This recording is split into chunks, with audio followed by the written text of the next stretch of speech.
The C-SPAN networks bring you long-form public affairs programming from the nation's capital and are a public service of your television provider. C-SPAN, created by cable.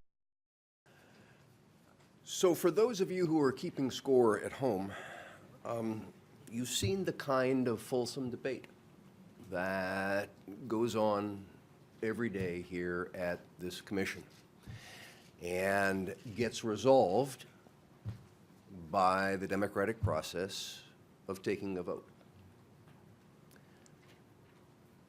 Let me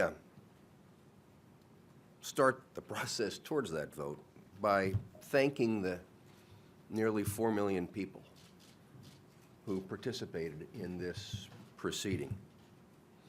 You told us you were concerned about the future of the internet, and your participation has made this the most open proceeding in FCC history. Not all of you agreed with each other, and not all of you agreed with the action that we're going to take today. But you made our process, and thus our decision, stronger. We listened, and we learned. I believe that's what Congress intended when they established the rules by which this agency operates.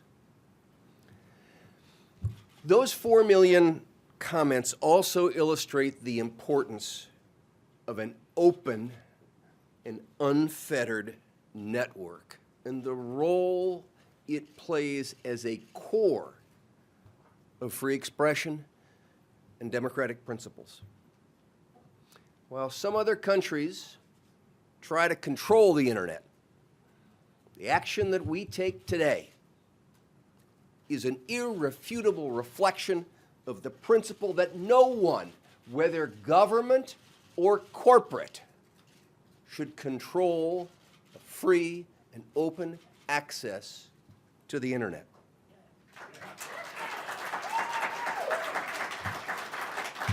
The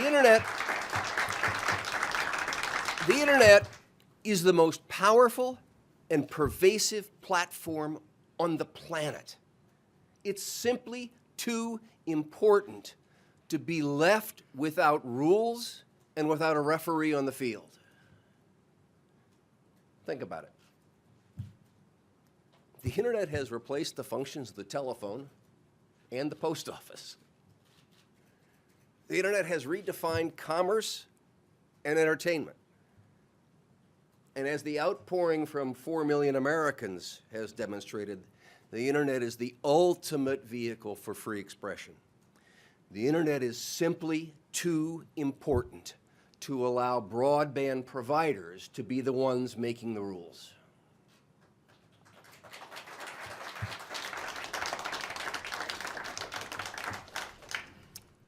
So let's address an important issue head on. This proposal has been described by one opponent as, quote, a secret plan to regulate the internet.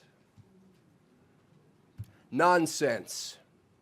This is no more a plan to regulate the internet than the First Amendment is a plan to regulate free speech. They both stand for the same concept: openness, expression, and an absence of gatekeepers telling people what they can do, where they can go, and what they can think. The action that we take today is about the protection of internet openness. Now, let's make no mistake about it. Broadband access providers have the technical ability and the economic incentive to impose restrictions on the internet.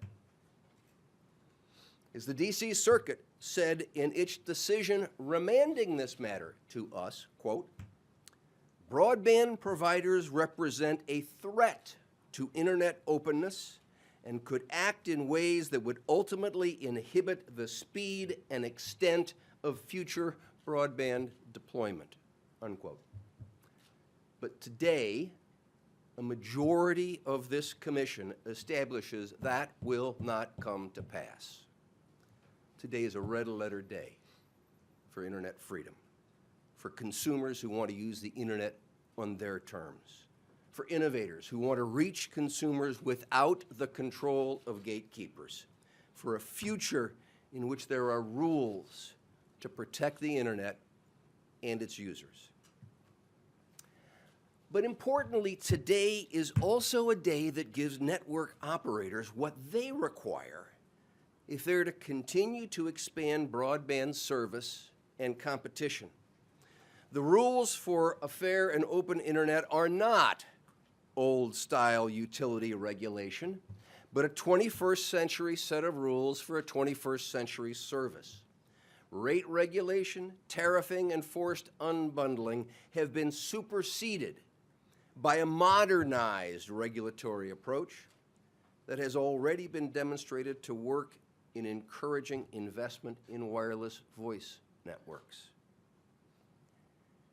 It is important for consumers, as well as companies, that nothing in today's order alters the economic model for continued network expansion. The ISP's revenue stream will be the same tomorrow as it was yesterday. Before today, that revenue enabled companies to build ever faster networks. Nothing in what we do today changes the equation for consumer revenues to ISPs for tomorrow. And I believe that's why Sprint, T-Mobile, Frontier Communications, and Google Fiber, along with hundreds of smaller phone company ISPs, have said they're comfortable with the Commission's modern regulatory approach. And Bulletin, according to this morning's Wall Street Journal, and the headline, quote, Cablevision CEO plays down business effect of FCC proposal, which quotes the CEO of Cablevision as saying, quote, we don't see at least what the chairman has been discussing as having any real impact on our business, unquote. Today's order is more powerful and more expansive than any previously considered or suggested. It provides a statutory 1-2 punch, if you will, that combines Title II of the Communications Act with the significant powers of Section 706 of the Telecommunications Act. This is the FCC using all the tools in our toolbox to protect innovators and consumers, to ban paid prioritization, the so-called fast lanes. They will not divide the internet into haves and have-nots. To ban blocking, consumers will get what they pay for, unfettered access to any lawful content on the internet, and to ban throttling, because degrading access to legal content and services can have the same effect as blocking, and it will not be permitted to exist. These are enforceable, bright line rules.